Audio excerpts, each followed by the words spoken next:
What up, y'all? It's your boy J7 holding it down. We on the spot right now for ONZMTL, and we got a special guest tonight. We got a veteran of the MTL rap scene. We got a unique artist. We got what I call a true MC. He's also a professor. He's an author. And of course, he's a hip hop connoisseur. I'm talking about the one and only Narcy in the building. What's up, brother? What's up, bro? Welcome, man. Long dabs. Yes, sir, man. Good to have you here, man. It's a long time coming conversation, I feel. Yeah, bro. So yeah, man, look, we're going to get right into it. I was listening to the Rockefeller show podcast. Yeah. That's like a new thing you got going on. Why start doing the interviews? I mean, I know you got solo shows as well, but like, why did you decide to do that? I just, in the process of making music and art, I was always around so many interesting people. Mm-hmm.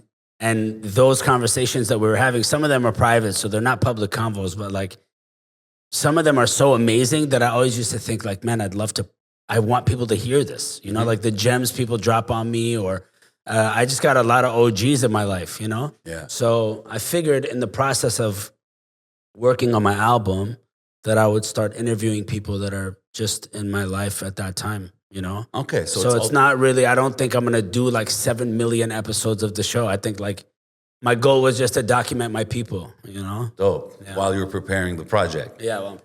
Which is has the same title, right? Yeah. So everything's a Rockefeller right now. Why I mean, yes, they definitely see everything as a Rockefeller right now.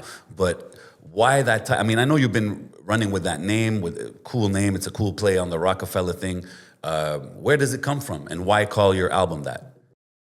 Man, when I was working on mixtapes after Nofi passed, I started working on the Stuck Between a Rock and a Hard Place mixtapes, like 2009. Between a Rock and a Hard Place. And I did 1, 2, and 3. And in that process, I was remixing, you know, it was still it was right after MySpace, like YouTube had just started. Okay. So I was jumping on beats like, you know, G-Unit beats and Jigga beats and stuff like that. And the Rockefeller came out in one of the verses. And then I slapped it on a T for a fundraiser, and it worked really well. Like we raised a lot of money for Iraqi kids. Did it again, it worked really well. And it just, people, you know, I started gifting it to people, and it started being worn by bigger and bigger people. And it became synonymous with what I do. So it's like the culmination of the 10 years of music that I've been doing. And Rockefeller is really my identity, you know? And is it, so I'm guessing it's going to be a personal project. Yeah, it's Yasin. Like, it's like, this is me right now. Like, Would you say it's your like most personal project so far? Yeah, I mean, listen, I never like, there might have been a point where I was, you know, I've never been a competitive dude. Like, that's never been my MO with my work. I'm not trying to prove that I'm the best, or even when I say it in jest, like I'm the go-tar, it's always a joke. Like, for me, this thing is a blessing to be doing, right? So the record is again, it's like a community project, bringing in all the people that have been a part of my world musically for the last 10 years. So all my features from the past are on this record in a way. Really dope. And it's like my life story, you know. I'm gonna design it like it's like if you were reading my diary almost, you know. Really dope, really dope. And you know, we talked about the show. What's your favorite episode so far, if I was to ask you like that, of the actual Rockefeller show that you do? Man, the best one that I did was one with my son that I haven't released with. Oh, wow. I interviewed my son. He's 8 years old. I just recently did it. Come on. So I'm thinking about releasing it. But it's because you know, kids, like realizing through this pandemic what kids can add to the narrative of society. Like, they're the most important. They're the bedrock of society. Absolutely. In a way. Like, we're building it for them, right? But we don't listen to them. So I wanted to sit with him and see That's cool. And how he felt, you know? And did you conduct it like an actual interview? Yeah, and then it flipped it and it became the mini Rockefeller show, and he was the host. Wow. And I was the guest, and he asked me questions. Yeah. That's really dope. So, I mean, that's the unreleased one. But from the 6 that we put out, I think the first one with Majid Jordan was my favorite to shoot, you know, because it was in person. It's really dope. I mean, when I saw you had Majid Jordan, I saw you had 40 OVO, I was like, yo, like, how did 40? This guy knows everybody. Like, it's crazy. Like, you've built crazy connects through the years. And it's dope that you mention your son, too, because I mean, I hear him often sampled. Yeah, he's all over my albums. I'm guessing it's your son, on the project. Like, how has that affected you as an MC? Because that happened during your career, I'm guessing, right? Having your child. 2013. I mean, it just affects who you are as a person. That's the only way I can explain. It brings out the worst in you. It brings out the best in you. Because you're exhausted and like you're running on E, but at the same time you have this beautiful person that's like being born in front of you, personality-wise, you know? So you realize like the things that you forgot about being human, you start implementing that with other adults, you know? Like the simple things in life, like how you doing, like light shit. We're always so deep, you know? Yeah. So it infused that into my work, definitely. It made it more like, more fun. Dope. You know? Dope. So, you know, we're going to get into like the story and the years you've put in the game. But like, if I was to tell you now, like all of the years in the game, well, first, is Rockefeller the last project? Solo project? Because I heard that. I don't know. I hear that in the air. I had to psych myself out to make an album. Really? So I treated it like it's my last project, which makes you treat it like it's your first project. You put your all into it. Right? And like to approach it from a place of clarity, to end this first chapter in my career as like as like just doing albums. I'll still make music. It's another chapter. Yeah, I'll always write verses and collabo and work on tracks, but I put a lot of work into albums, where I put 2 years of my life into albums, and I'm alone. So like there's the producers I work with, but it takes a lot out of you. So I can focus that energy smarter, more healthy, you know? Yeah. So I'll still make music, but I don't know about albums. Okay. If I was to tell you like tomorrow everything stops, what's like one of the best memories that you cherish from the journey? From the music game? Yeah. Man, there's so much. But I would say like those first couple of years when it was me, Nawara, and Nawaf, when I had a crew. The Euphrates, yeah. When I had the crew and like it was simple. It was difficult because we were, it was 2004, 2005, right? 2004, 2003. You didn't think about too much of the business side. Yeah, no, you didn't know. You were just figuring it out. Like you were just making spreadsheets, like so. And having the team and like brothers, like that was the best part. Oh, that's a dope answer because it's crazy. You've done so many things, but it's like the important memories that count. But now we're gonna talk more about like a recent joint. I heard you dropped a song, Big Body Benzes, with Ransom. Yeah, and Nicholas Craven production. Nicholas Craven on the beat, very dope production, of course. Is that part of the project, or is that just a? Yeah, it was part of the recordings from the project. So the way I do it usually is I record for 2 years. I'll have like sessions, month-long sessions. Some like one-day joints, but I like to do chunks of work. Okay. And I collect songs. So that's part of the like 60 songs that I have right now that I'm boiling down from, But that's interesting because, songs with Craven on the beat, Ransom on a feature, usually a lot of artists would be like, okay, this is like part of my rollout. It's like a big joint. And you, it's just a joint that how did it come about? I mean, I put it out as a single because first of all, the urgency of it, it was how I was feeling at the time. I upload my own music on my laptop, you know what I mean? So that week I was feeling like this is exactly how I feel right now. I'm just gonna put it out, That's dope. And I was in the studio recording and I hit up Nick and he sent me a pack. I did like 4 joints and then the one that I did with Big Body Benzes, I just had a 16 and I was like, man, Ransom would murder this, right? Yeah. So I sent it to Ransom. And I had them in class a couple of weeks before that. They had visited my students on Zoom when the directors cut. Okay. You had Craven and Ransom together in class, right? Really? That's dope. So we had connected and spoken or whatever. So I sent him the beat, and he turned that shit around so quick, and he fucking murdered it. So I was get the violinist on that shit, and it's out. Yo, bro, Ransom is one of my like top MCs in the last few years. He kills everything he does. And of course, that song. I mean, when I see the credits, I see mixed by Parks. Yeah, shout out Parks. The that's whole through them too. JBP. That's all through them. Yeah, that's dope. I wanted to keep the sound authentic to what they were doing. If I was to visit into Nick and Ransom's space. So Parks mixes like Nicholas Craven and Ransom stuff. I mean, they connected me to him. Okay, that's dope. That's dope. So, I called you a very unique artist when we started the conversation, and it's because you represent our roots. Well, your roots, which is our roots, we're all Arabs here. But shout out to the Arabs. of course, man, Awlad al-Arab, what it do. But you still, you know, like most Arab rappers I know, they'll represent it and stuff, but you represent it in the imagery, in the clothing you wear, and everything you do. Do you think that's because like you kind of grew up between Montreal and the Middle East, right? Yeah, I mean, I grew up half my life.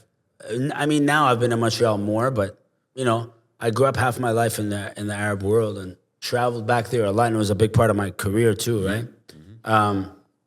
But I think where that comes from is 2001, you know, 9/11. We were really. I was 19, right? So in the end, we were in Quebec. So the position that we were in forced us to be culture forward because it was like it was an attack on our persona, who we were in a way. So when I started making my music, it was very reactive to that voice in society that was saying like, you guys are terrorists or whatever the shit was back in 2001. But so my work was very culture forward, and that became me for 4 or 5 years. And then the Iraq war happened, and then like Intifada happened, and then Lebanon happened, and it never ended. The Arab Spring happened. So in the line of my work, it was always there in the narrative because I had to address it. Like if I'm gonna have a space in the rap game and nobody else is speaking on certain things, why not do it, right? We have to do it. It's our duty. That's hip hop, yeah. That's hip hop. That's what hip hop taught me, right? 100%. And you know, I grew up on like Rage and Wu-Tang and Public Enemy and Knowledge of Self, and so that's what it was. And then slowly I wanted to show the beauty and not be reactive and be more proactive, you know? Just like the Rockefeller, like make it a conversation piece without forcing it down anybody's throat, you know? Like that's dope, man. And you know, you like I said, you're somebody that's been in the game since the early 2000s, like you mentioned, also with Euphrates and stuff, and on a smaller scale, of course, than the Arab versus the world thing. We're in Quebec, and you're an English MC. Quebec is a motherfucker. Shout out Quebec, I see you. And you know, like we do podcasts. There's a lot now. There's a wave of podcasts. It's a trendy thing to do, and it brings a lot of documentation of what's been going on in Montreal in the last 20 or so years. Important. But sometimes I feel like everybody's focused more on the French side. Obviously, it's what's very popular right now in 2022. But we do you feel like we push aside because I mean, when you were doing your thing in 2002, you were side by side with all the French artists, right? For sure. When I was working with Lowe's in the beginning with Lo Pesci, shout out Lo Pesci, Pat Bateman. We were working with a producer called Apocalyptic, and then obviously Sandhill. But then we started working with Stratège and Ray Ray. And when I started recording, I was the first person I recorded with DJ Horg.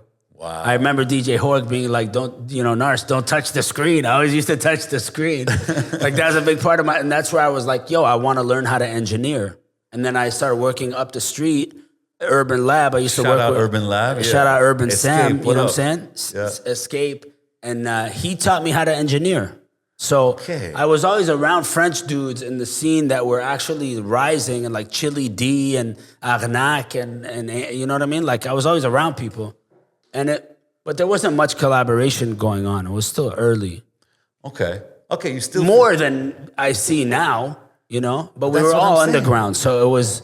I feel like back in those days there was more collabs between the English and French artists. Like now, I feel it's really two separate scenes. Well, people, you know what I mean? People tend to collab only if it benefits them, right? In a sense. So why would the French MCs? What would they benefit from besides dope shit? Benefit from collabos with English MCs in the city if the presence in the industry is more French. No, I get what you're saying, but I mean, I'm from that era, like do dope shit. In my head, it's to do dope shit. You know what I mean? But not everybody's role is to do cultural work. You know what I mean? Yeah. Like what you guys are doing is cultural work. What some MCs are doing is cultural work. What some MCs are doing is community work, and what some MCs are doing is industry work. So like. Everybody plays their role. That's what I've come to realize. Makes sense. So who are the groups that you came up with back in those days, in your Euphrates, Pat Bateman days? I mean, listen, I remember moving here in the 80s and then in the 90s turning on the TV and watching Rap City and watching the Rascals and, Maestro Fresh West and all that. But then I started seeing Shades of Culture on TV, you know? and then Dubmatic and all that. And they looked like us. They looked like people from our communities, you know? So when I came here in 2000 and started going to CKUT, Big shout Off out. the Hook Radio, shout out Buddha Blaze, Revolution, okay. Pat Rec. They were on Wednesdays. I remember They're people, still on Wednesdays. They're still rocking till Still now? Wednesdays, yeah. They used to be like 3 a.m., I think. Now it's midnight. Wow. So, you know, it was Shades of Culture. Yeah. It was Audio Research, A-Track, and Yes, that was the label. They had a A-Track Obscure Dave Disorder. One and P-Thug and Obscure Disorder. Troy Dunnett actually back on the just scene put something, right now. yeah. So those guys were around. Who else was around? Like, So I'm guessing you Sans Pression and Architect. yeah, I used to and see these SP all the time. Yeah. And this was SP like right before he dropped the album that made a lot of noise. Like, guys. 51450. yeah. Wow.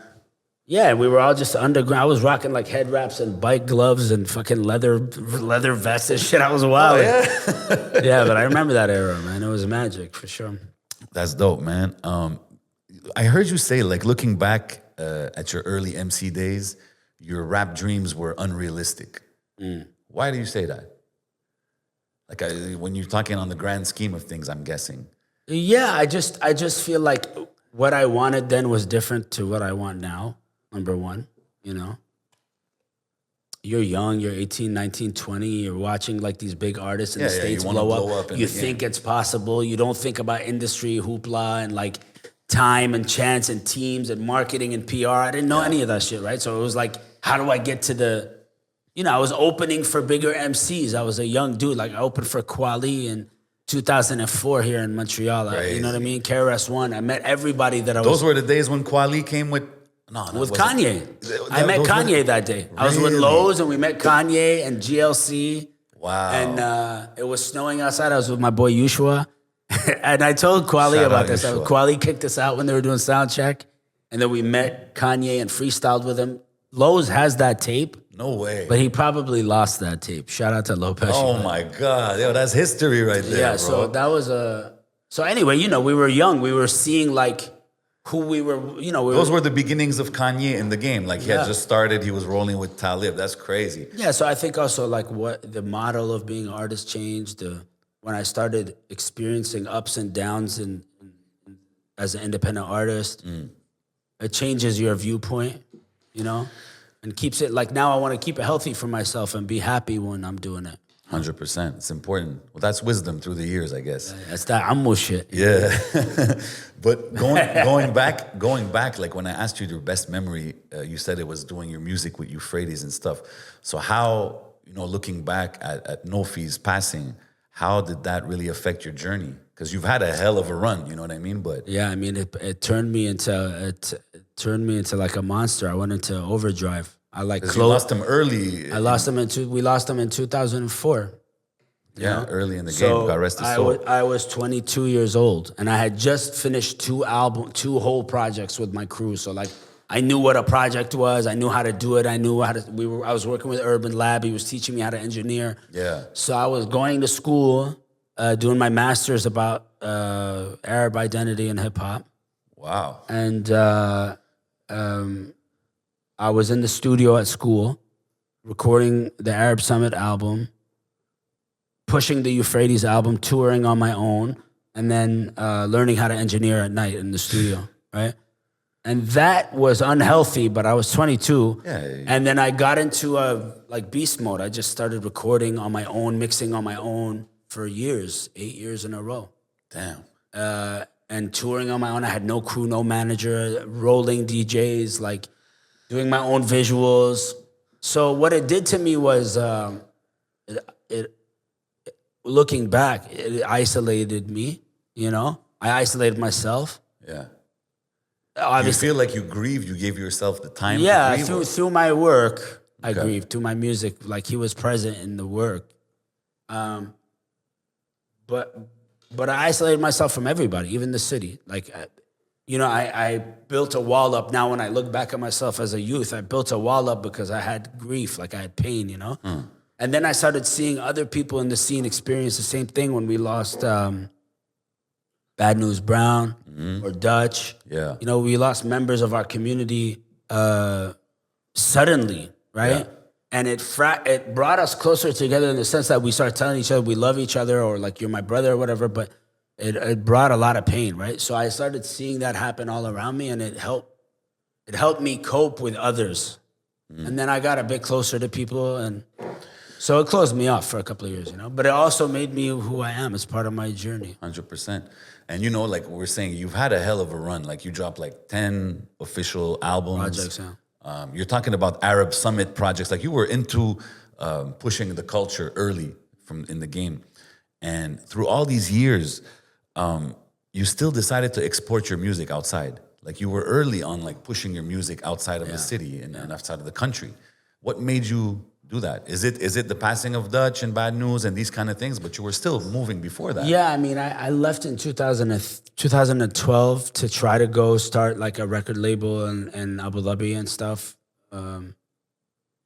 Right after Bad News passed, and it definitely pushed me to leave for a bit, because it became too. And me and Bad News were not close, but we came up at the same time. 100%. And I spent a lot of time with him backstage and hung out with him, and like it broke my heart. Yeah, we all did, man. And I think it hurt the whole city, man. Yeah, and he was a beautiful brother. Like, he was an amazing person at the time, So I left right after that. God rest his soul. And but when I left is where I faced the most difficulty. Like, actually, that year, 2012, I did the Jazz Fest, and I had a crazy Quebec industry experience that like threw me off and made me want to leave completely. Like, somebody who tried to sign me, it didn't work.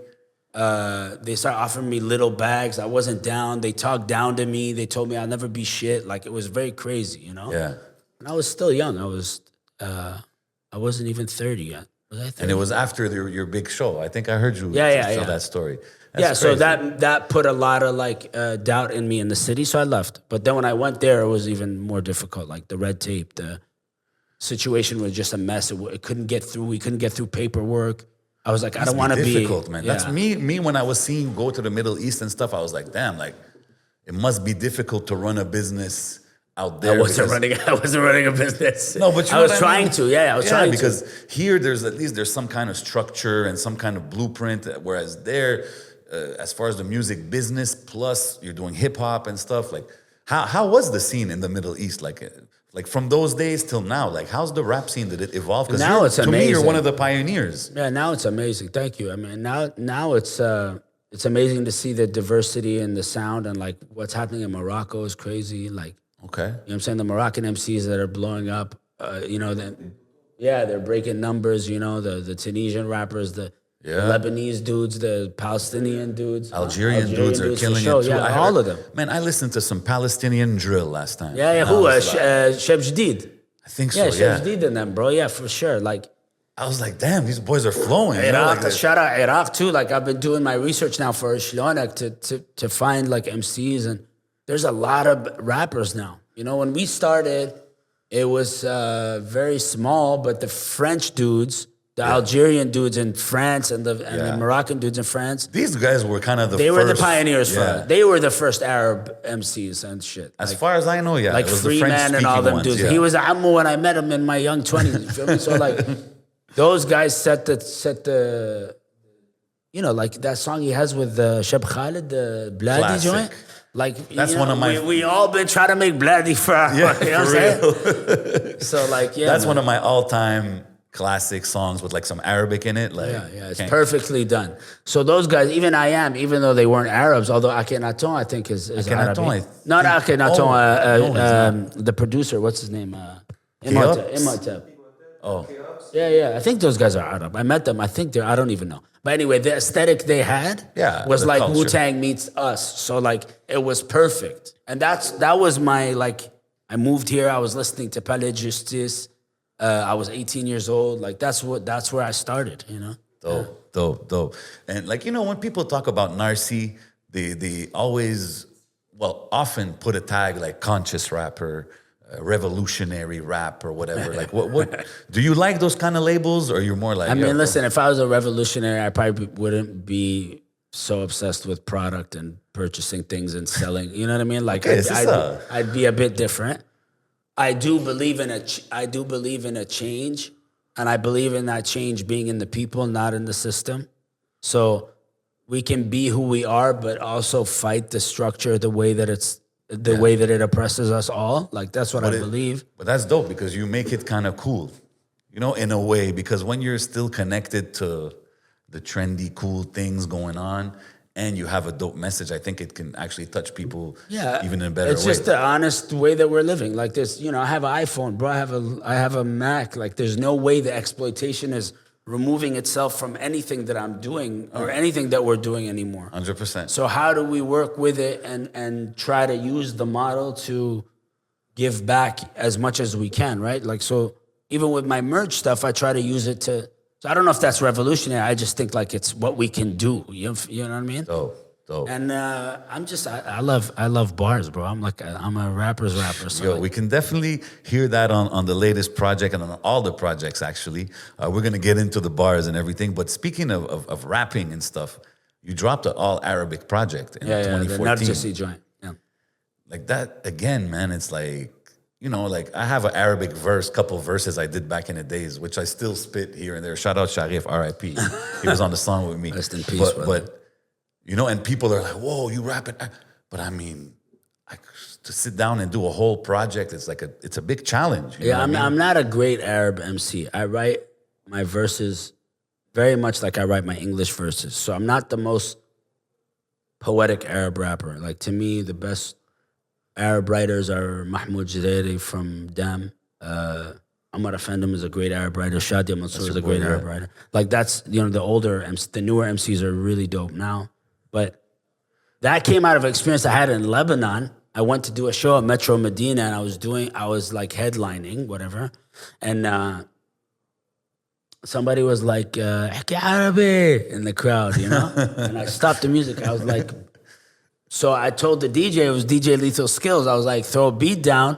And I freestyled in Arabic. Damn. Like, talking directly to the guy, being like, this is my story. Like, why are you telling me to speak? The other guys were speaking French. Like, you didn't stop them. You know what I mean? Yeah.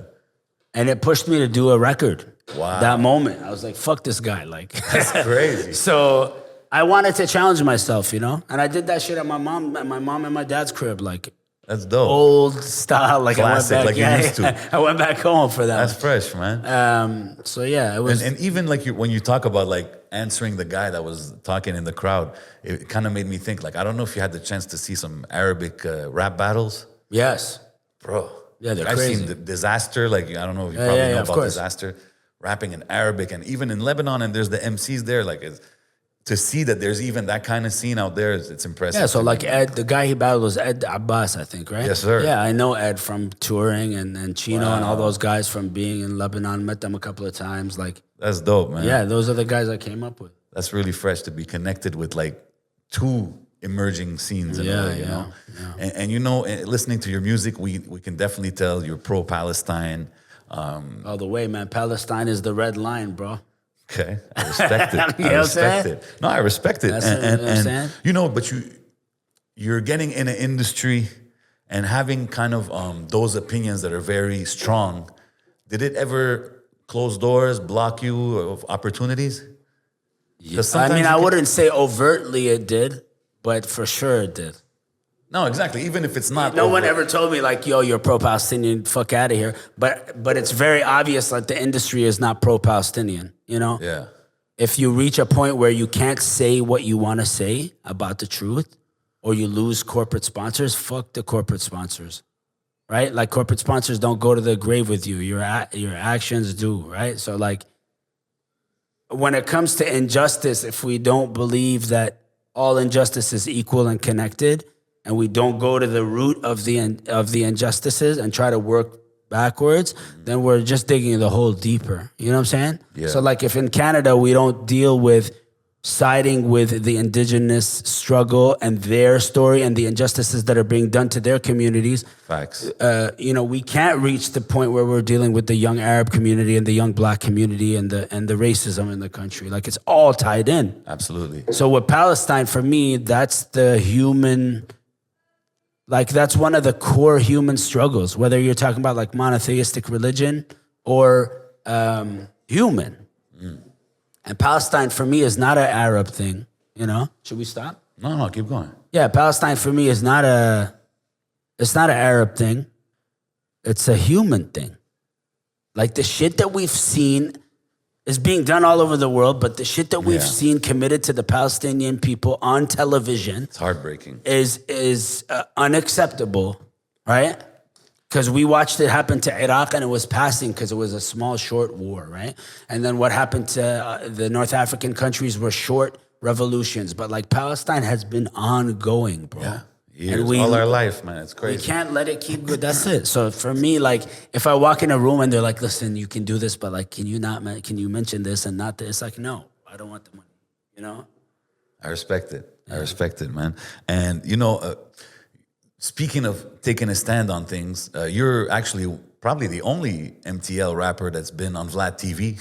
Yeah, that's a story. As far as I know. That's a story. And it was about the Arab Money song from Busta Rhymes. Yeah.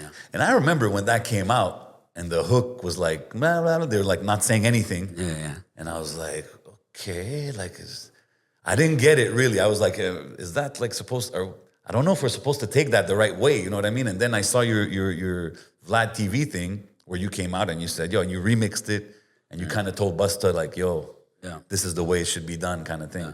How was that experience? Because I'm sure you... It was nuts, bro. I was in Dubai. I was starring in a film. It was like it was 2009. I was doing a film called City of Life.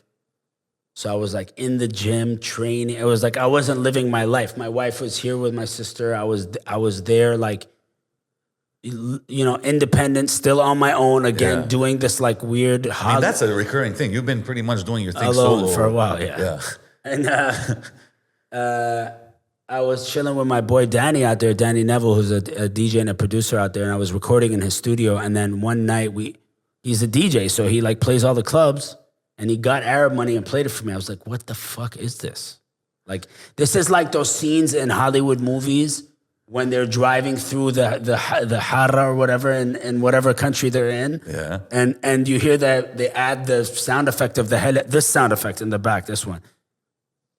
You know what I'm saying? It's like the quintessential, like, you know, the gibberish, the Arab gibberish. So, like, in that moment, I was like, yo, throw the instrumental on, let's do it. So we just recorded it, and I put it on MySpace. Yeah. And my boy Chris, who I went to high school with in Abu Dhabi, Scottish dude that I know, I think he was Scottish. Anyway, he was working at All Hip Hop.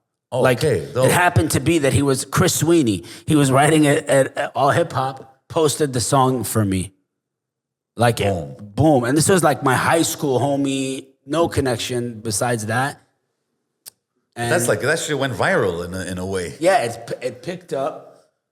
At the same time, there was like a drama in England because he did a remix with Lil Wayne and Diddy, and they were using Quran on the hook. Well, okay, that's it. Because Arab Money, there was the hook where they say gibberish. Then there was the Quran joint. Then there was the other hook where it was like a prayer or something. Yeah, it was Bismillah ar-Rahman ar-Rahim or something like that, right? So which is weird to put on that kind of song, right? So, yeah, of course. So my shit piggybacked that shit, and like attention went up. It started getting international news coverage. Crazy. And I'm like, you know, I don't want to be the dude that got into it. Busta Rhymes. Busta Rhymes is one of my favorite MCs. Like, legend. He will destroy me, right? So like, next thing you know, I get a phone call at like 3 a.m. from John Monopoly, who is a Chicago legend. Like, he managed Kanye. He managed a bunch of people. Yeah. And he must have been working on the album at that time. And he was like, yo, this is John Monopoly. He had hit me up on MySpace and then called me and was like, Busta wants to talk to you.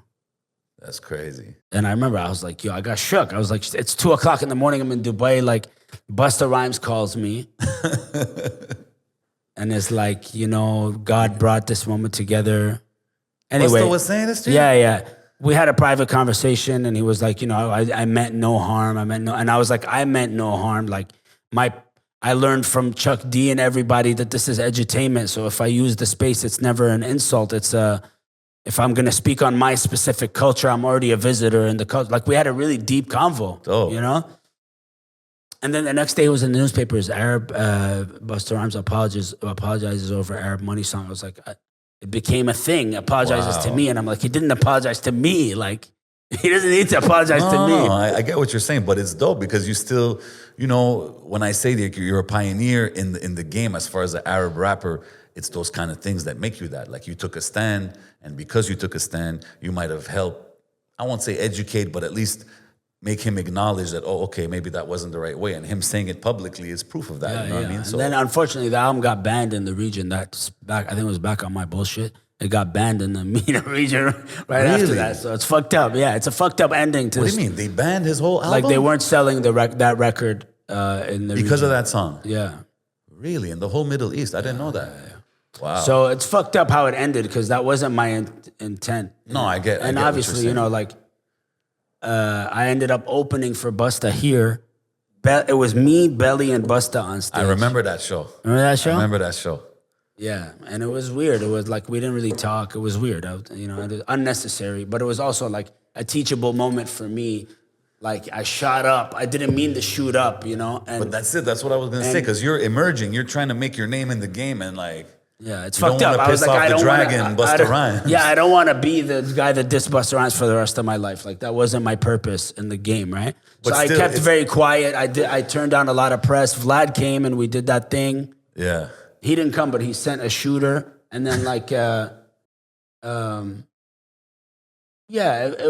some things that I'm not sharing, obviously, that happened behind the scenes that were very disappointing, that made the whole experience like a teachable moment. I was like, oh, okay, everything is a PR stunt now. Like, you know what I mean? Like, not on Busta's behalf, but in general, like, it became a PR thing. It wasn't about the change, you know? It wasn't about like your point. You're trying to make a point out of it. The change didn't happen, yeah. So through the years, you know, you went from working with Euphrates, did the Patrick Bateman thing, Nomadic Massive. You went from the narcissist to Narcy. Why the name change? To Narcy? Yeah. It's funny, man, because at one point I unfollowed a lot of people online. I do this very often with social media, and it was around the time that I changed my name. Okay. And it came back to me that people were like, this guy's a narcissist. And I realized that people view me in a way that is not me, because I carry myself with a certain air of confidence, and like, I'm approachable. I'm not approachable, but I'm so insular, like, in my work. So I realized that the name that you choose, you know, I had a lot of rapper names, but like, the names that you choose become your reality, just like the words you put out into the world become your reality. Yeah. You know, I really believe that. Absolutely. So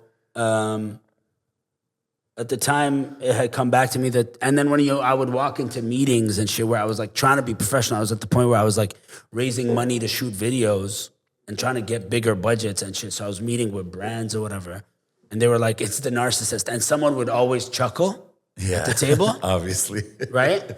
And they immediately don't take me serious. But it's funny because when I talk to you and all the encounters I've had with you, you're like the most humble dude. So I feel like it doesn't connect, the narcissist name. Because I mean, maybe as an MC when you're young, as a rapper, I could see it. But like, I get it. I just had to ask why the change was then. Then everyone was calling me Narcy. Like, all the homies call me Narcy. Like, even my closest friends call me Narcy. So it became Neo-Arab Rebel called Yasin. That's who I wanted to be. Can you say that again? What's the acronym? Neo-Arab Rebel called Yasin. Instead of calling myself Yasin, because I met Yasin. So, you know, it just became that, Narcy. That's why everybody was calling me. Speaking of the other Yasin, Mos Def, you collabed with him with Hallucination? Yeah, formerly known as a Tribe Called Red. Yeah. And you guys won a MMVA, right? Yeah. For the video? Yeah. You directed the video. Yeah. Fire video. Thank you, bro. Like, how does that go? Like, is that the first connect you had with Mos Def? No, I had met Yasin years prior to that. I would always open for him when he came to town. Okay. So when I opened with him, we met, we became friends. We went out, we ate at a couple of spots. I took him like Keza and like a bunch of Arabi spots in the city. Really? Here in Montreal? Yeah, so I would spend time with him. And he was coming here every summer at the time. And then I introduced him to Tribe, who I knew through Buddha Blaze, who like put me on radio, gave me the confidence to be a rapper, and became my DJ, like one of the main guys in my life. Shout out Buddha Blaze. He was tour managing them. So we were walking down the street. They were at Art Gang or something like that. So we met and I introduced them. And then a couple of years later, we ended up in the studio, and Bro, beautiful video. we man. sparked a friendship, me and Yassine. And when he was in Cape Town, I was in touch with him, and they wanted to shoot a video, and he was going through something at the time. He couldn't leave, so I went to Cape Town. I had the opportunity to shoot it. I wrote the concept based on a bunch of comic books that I loved as a kid. And they gave me that opportunity to change my life, you know? Crazy video, bro. And like again, you infiltrate like the culture. There's so much culture in every project you do, from the visuals to the audio, you know? So watching that was dope. And like to see that, you know, it was a friendship and it continues to be a friendship, and you collabed with Talib and all this kind of stuff.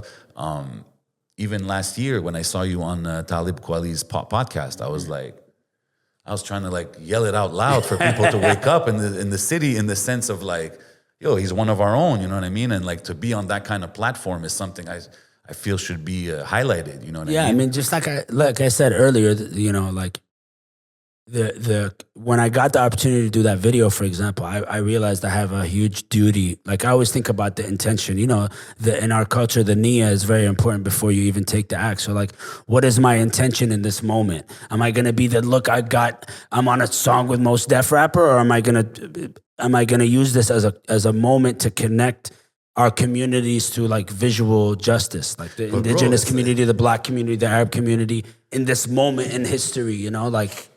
So I agree with you that to me has way more impact, especially on the long term. Yeah. Especially on the long term. It's always been long game, right? So when that community opened their doors to me, whether it be through Yassine or through Kweli, and working with Kweli on his videos. Wow. I did a Traveling Light for him with Anderson .Paak, and then I did the joint he has with Electronica. And we shot that, the joint with Electronica was shot in Montreal with Wally from Nomadic Massive as the main actor in that. All of us. So Fire. That, you know, they were my teachers when I was a kid, right? In a sense, but they're not that much older than me. But like, I was listening to That's what I'm saying. Kweli and Mos, and they were the template for what you know, like they're the code, you know? They have a classic album together, like the Black Star album. No matter which type of hip hop you listen to, that's like a classic. So the blessing of getting to know them at that point in my life was they invited me into the community, but they also taught me a lot of the things and like sped me through my thinking in the game. They're all independent. Yassine is independent. Kweli is independent. Chapelle is independent. Mo Ahmed is independent. Like, they're not really signed to anybody. They do their thing at a higher level, obviously. But I have the utmost respect and love for those guys, man. They changed my life, man. For real. That's dope to be able to work with them on that level as far as directing videos and all that. And even the Dave Chappelle thing. And actually, you've had Kweli on the Rockefeller podcast as well, right? Kweli was in my class. That interview was in my class with my students. I bring a lot. Even the 40 interview was in my class with my student. Fire. And I put it on the pod, yeah. That's crazy. We're going to talk about the professor thing. But you know, you mentioned Dave Chappelle. I know these guys are all crew, like they're all been homies for a long time. And to me, to see again one of our own being kind of in the clique with them or working with them, like I think he went. Dave Chappelle did his show. Yellow Springs, yeah. Yellow Springs. Yeah. Oh, where Ohio? In Ohio, yeah. Yeah. So that was, I think, the first show he did. Like it was totally in the middle of COVID and stuff, and it was very limited. Shout out Cypher Sounds. I think he was there too. Cypher Sounds was there too. Yeah. I listened to his podcast, man. I love Cypher Sounds. I feel like I know legend, him, OG, super legend. And you were there too, right? Yeah. So like, how does it feel to like when you're there? Like you still, I mean, as much as you're an artist yourself, you're a fan of the culture too. So like being there and being surrounded by these guys, it must be a special feeling. I mean, listen, pre-pandemic 2019, the last show that I did was in Dubai at Soul DXB with Black Star and Wu-Tang. Wow. And that's a big festival right out there. Yeah, in Dubai? it's like a lifestyle festival out there, and they have a concert at the end. So like, when I was 12, 13, I drew a huge Wu-Tang logo on my wall in Abu Dhabi. So like, there was this feeling, and I was there with my friend T and Moha, and like, we're all Iraqis, it's our clique.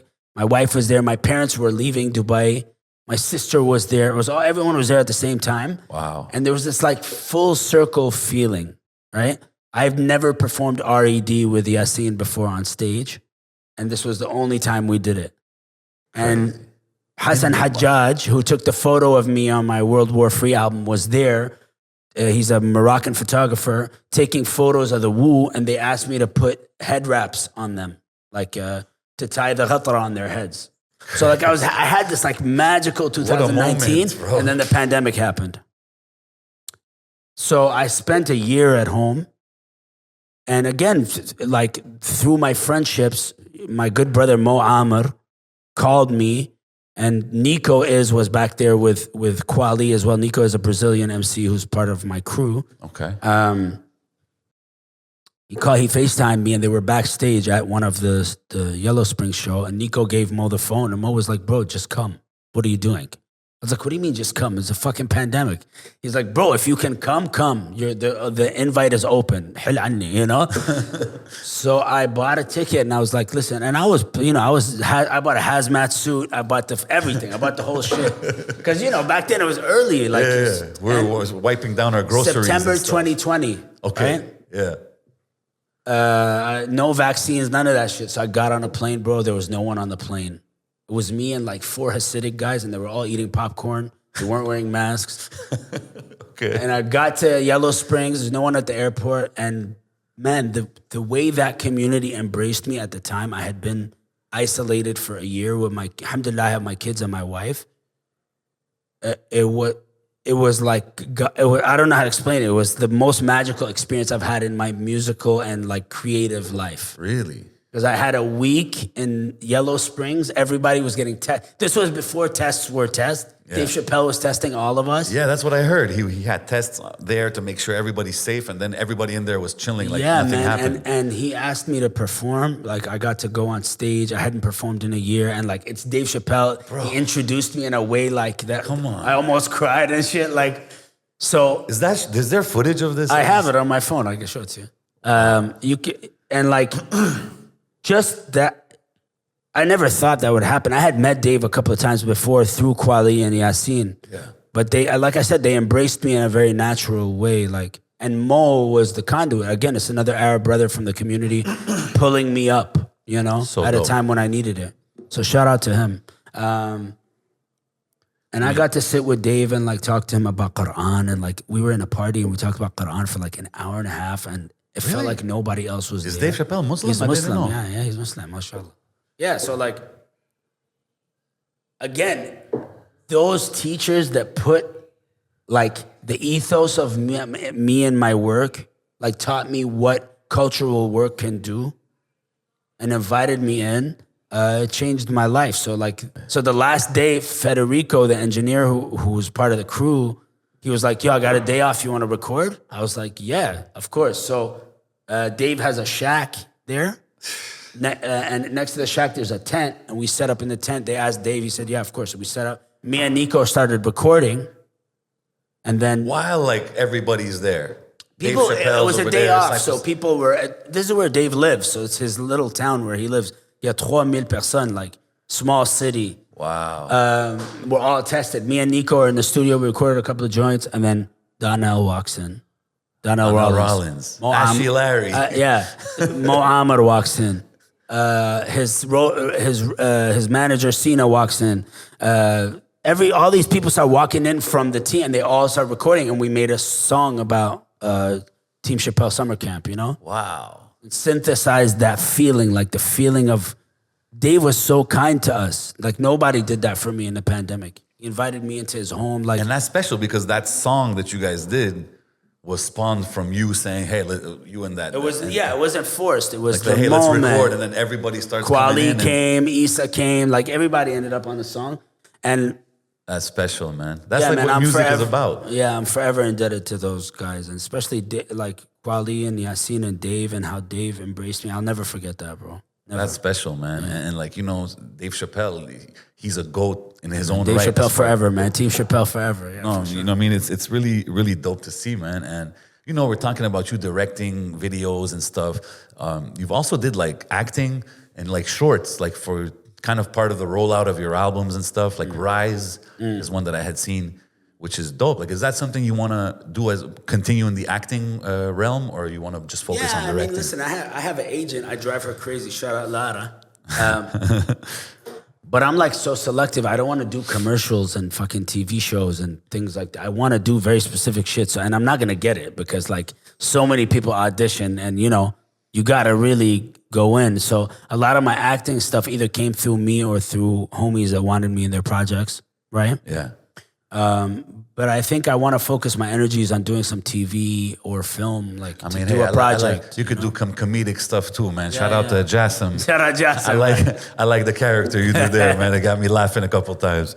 But yo, and also speaking of you know that crew we're talking about, whereas Dave Chappelle and those guys, Electronica is another connection you have kind of in the industry.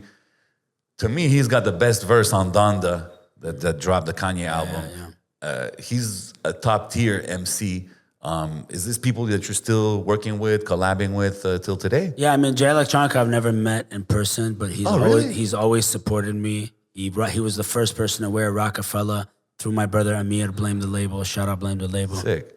You know, he connected with friends of mine like Laith Majali and Mo Chilla, obviously who are legends.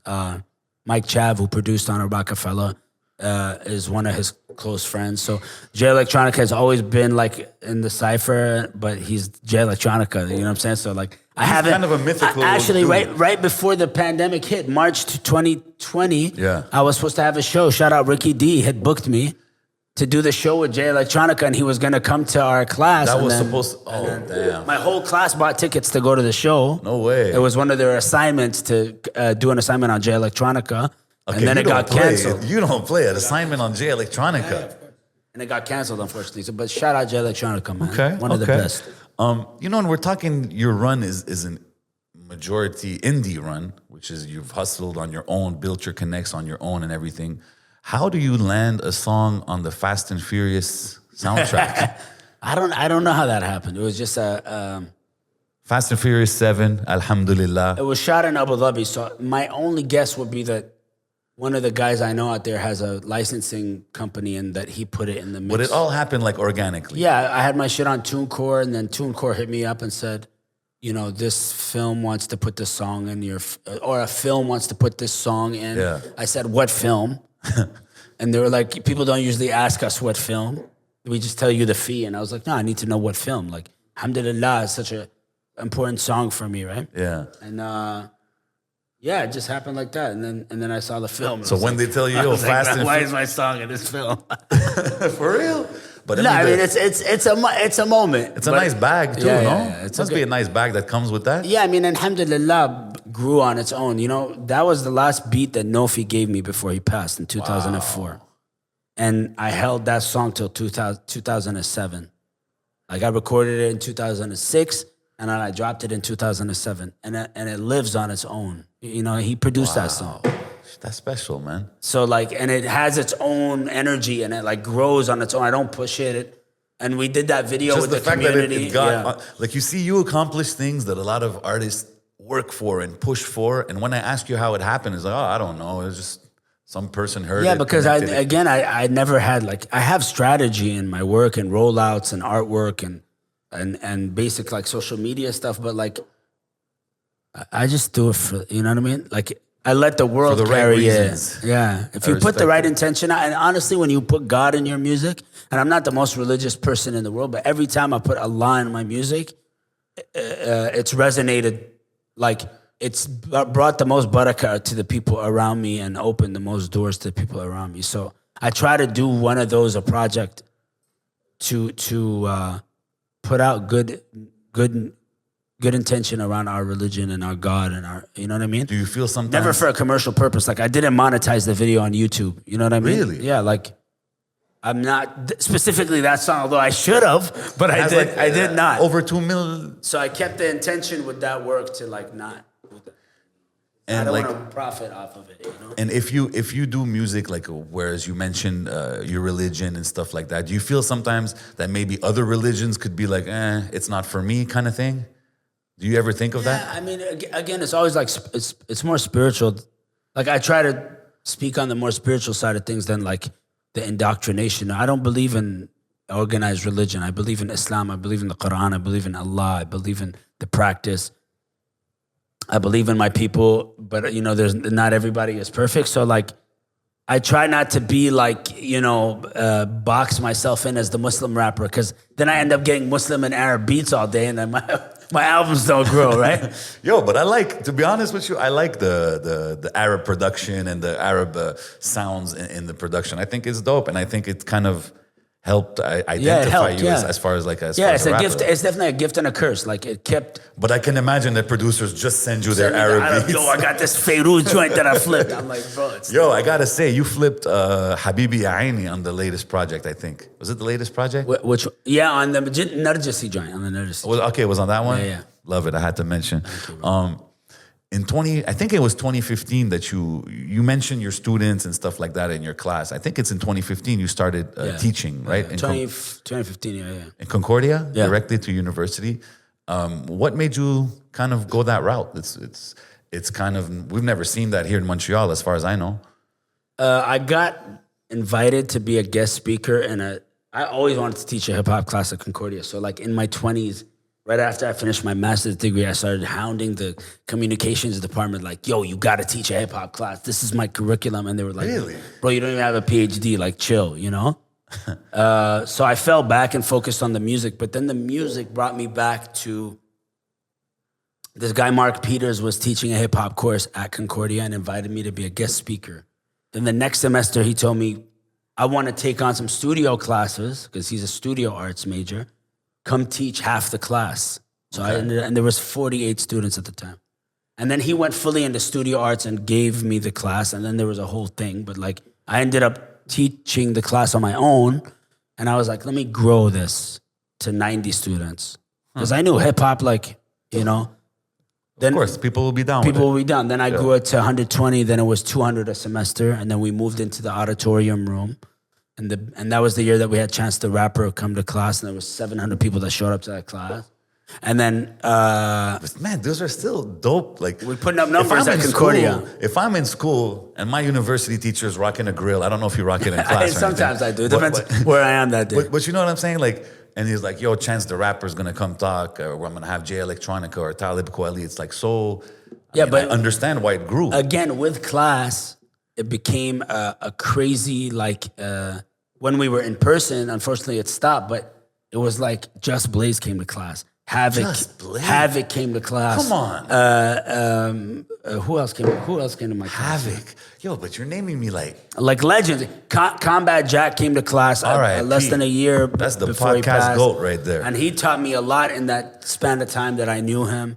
Okay, but again, how do you get these guys? Like, you know what I mean? Havoc, Mob Deep. Combat told Just Blaze. Yeah, they're connected, yeah. They were in town at the same time. I had brought Combat for Pop Montreal, so I invited him to my class.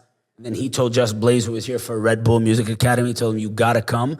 So when Just Blaze showed up, it was like, Just Blaze is coming to your class. I hadn't prepared, right? And he walked in, he's like, bro, who are you? He's like, 4 people hit me up about you, That's special. That's how that happened. Chance happened because I went through Evenco. You got to tell me Havoc. Havoc happened through, I think it was Ricky who brought Havoc to town. Okay. Or Perry. Perry had brought... shout out my boy Perry, yeah. Havoc to town.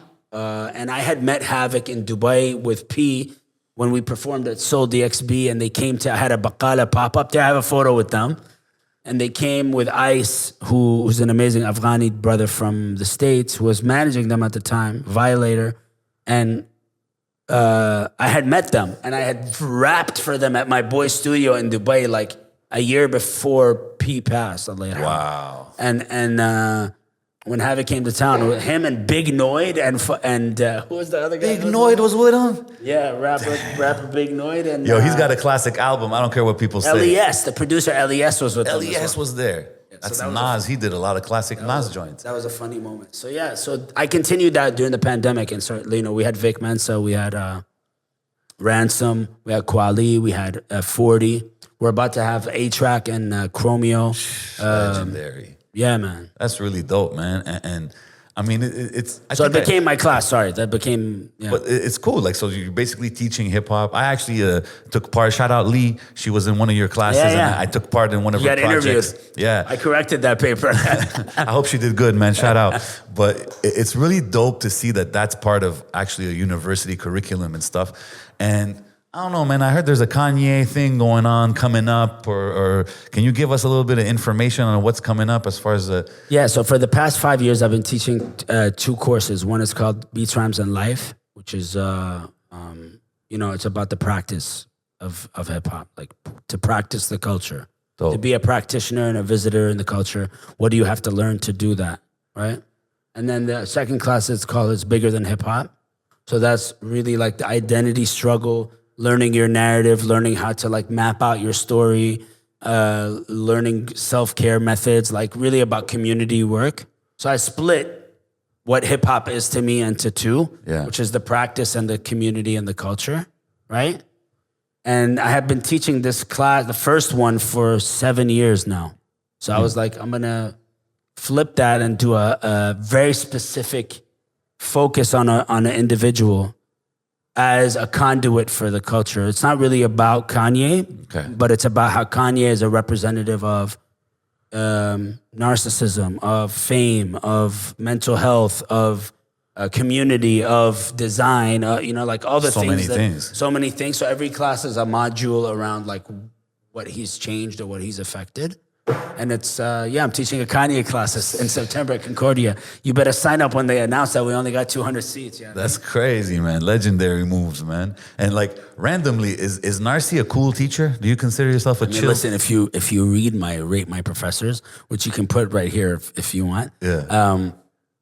I have a 3.5 rating, so I guess I'm pretty shitty reviews because look. 3.5 out of 5?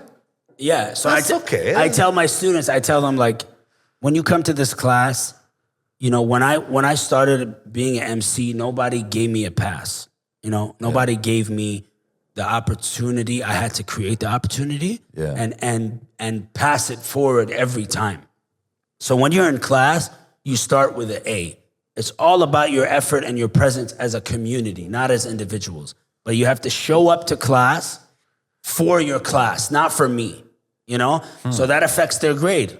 If they don't show up, then the whole class loses. So that's really the intention of my class. It's a dope way of seeing it. I don't like grading people for their intelligence or their, I like creative work. So they do creative work. As long as you're good, you'll do well. But some people come in with this like, I need an A. How could you? It's a part of being a teacher. Yeah, it's part of it. That's one of the biggest blessings of my life. So alhamdulillah, please come join my class if you can. And I want you guys to come to class and do a live one when we go back in person. That would be dope, man. That would be dope. It would be an honor, man. And how, like it must, doing shows, collabing with artists, doing big festivals and stuff, it brings a certain kind of satisfaction, it's an adrenaline rush. It's a high in a way. But I'm guessing being a teacher must bring a different kind of high. Yeah, like you'll burn out as a teacher.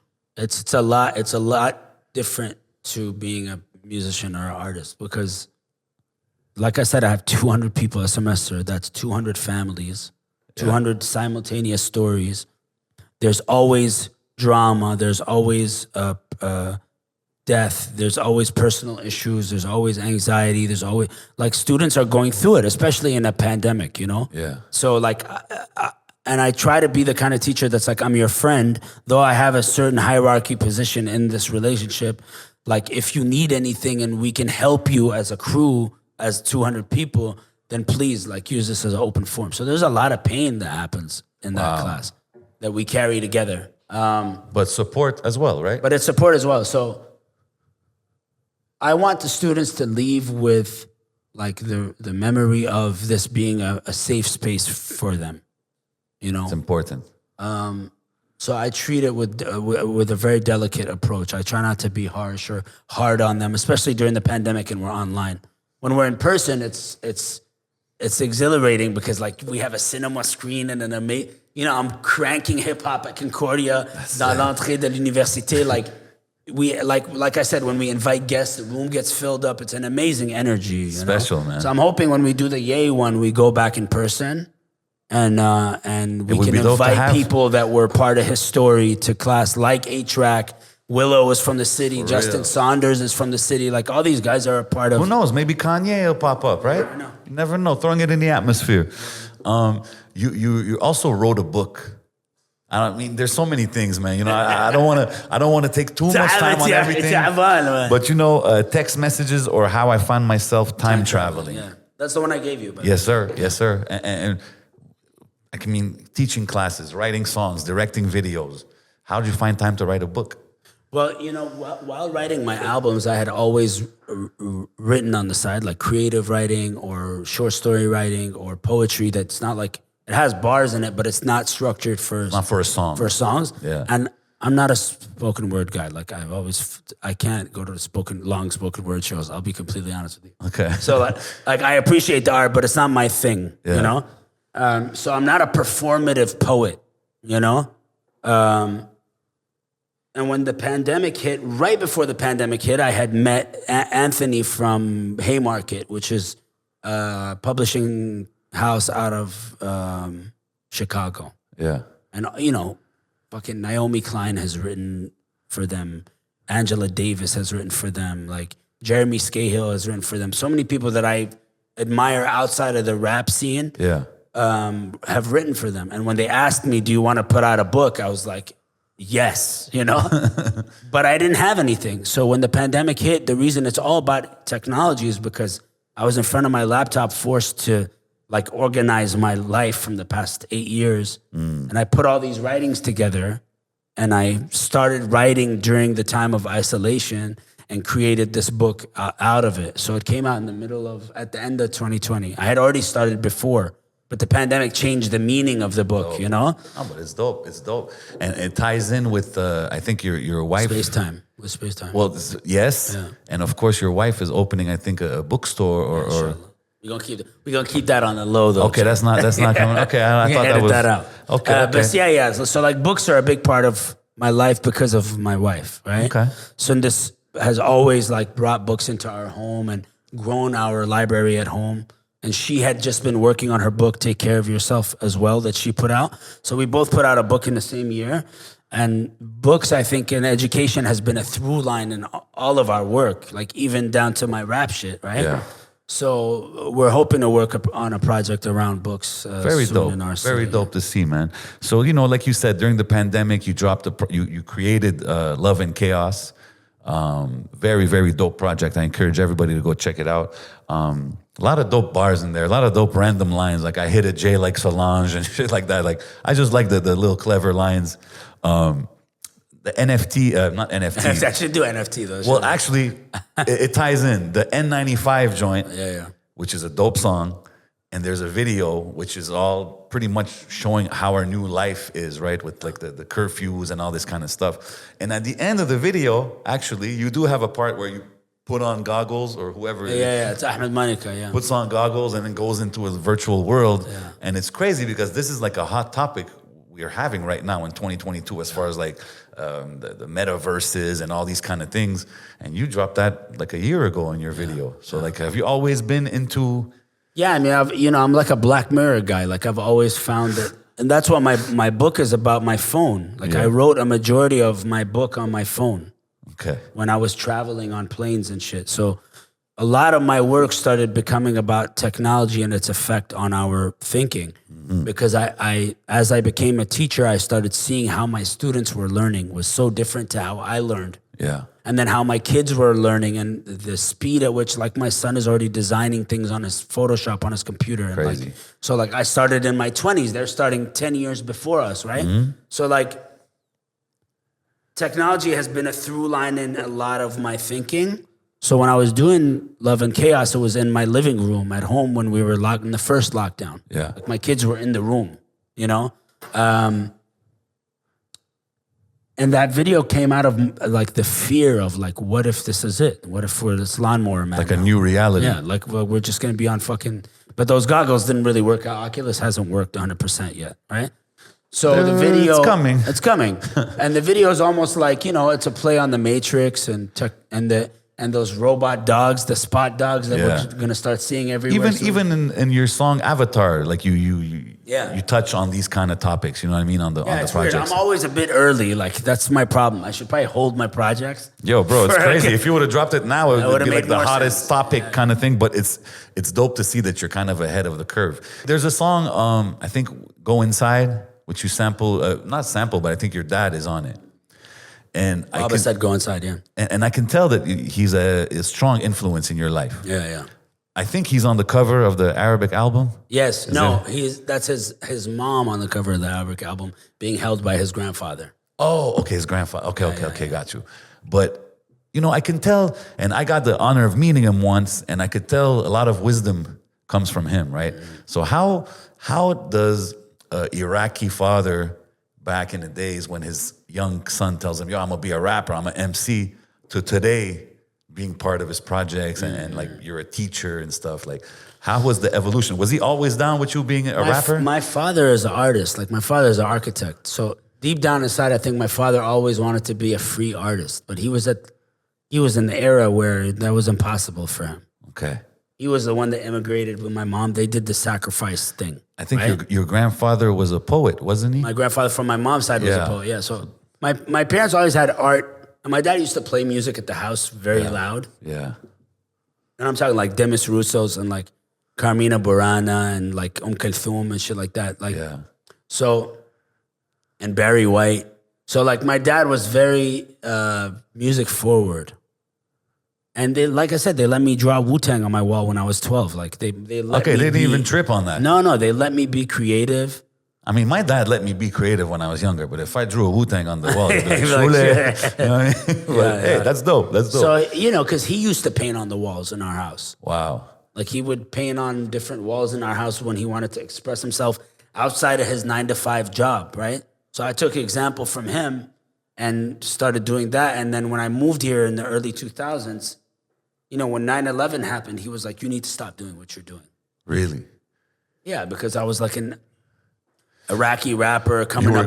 They weren't living here. I was going really hard politically.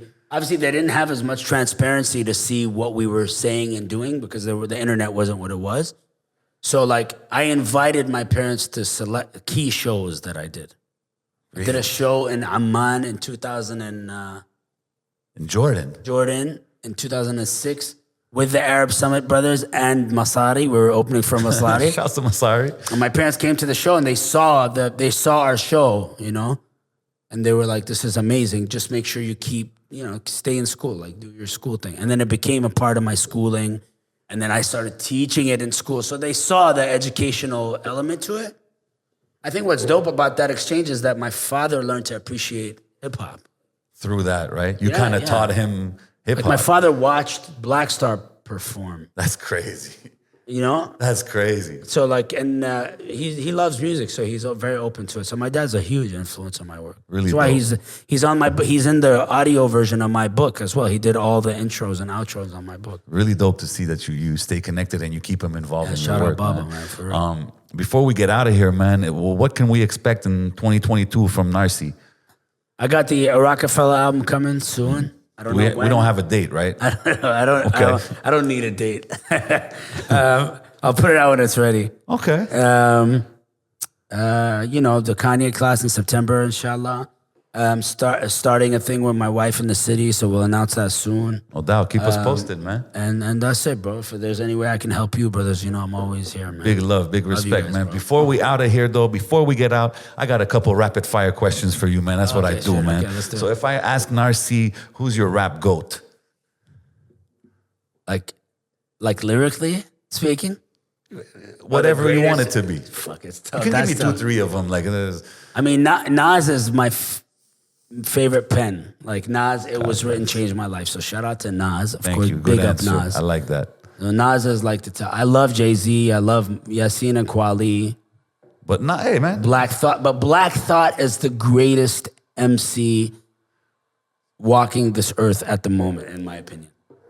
That's my opinion. It's tough to Black Thought has never dropped a whack verse in his life. He stayed consistent. Okay. I won't argue with that. I can't argue with that. He does it for the work. So like, all right. We're gonna keep it rapid fire. What would we be surprised that Narcy listens to? I don't know, man. I listen to everything. Like, do you listen? Like, can we catch you listening to some Pooh Shiesty or something? I was listening to Rick Astley yesterday, bro. I was listening to What? George Michael and shit. Yeah. Oh shit! I listen to everything. Richard Marx, motherfucking Technotronic and shit. Okay, Technotronic I fucks with. Okay. Quick one. What happened to Rugged Intellect? I used to work with him back in No the idea what happened to Rugged Intellect. Okay, had to ask you. Yeah. Now I'm gonna ask you questions. That's a good question, though. Because I know you worked with him back in the days, and he kind of disappeared. Now I'm gonna ask you like one word reaction or one sentence reaction to people or things. If I tell you Belly, Amazing artist. Nomadic Massive, Family. La province de Québec, A difficult home. a difficult home. Okay, DJ Khaled, Another one. 9/11, Every day. the industry, Not for me. university,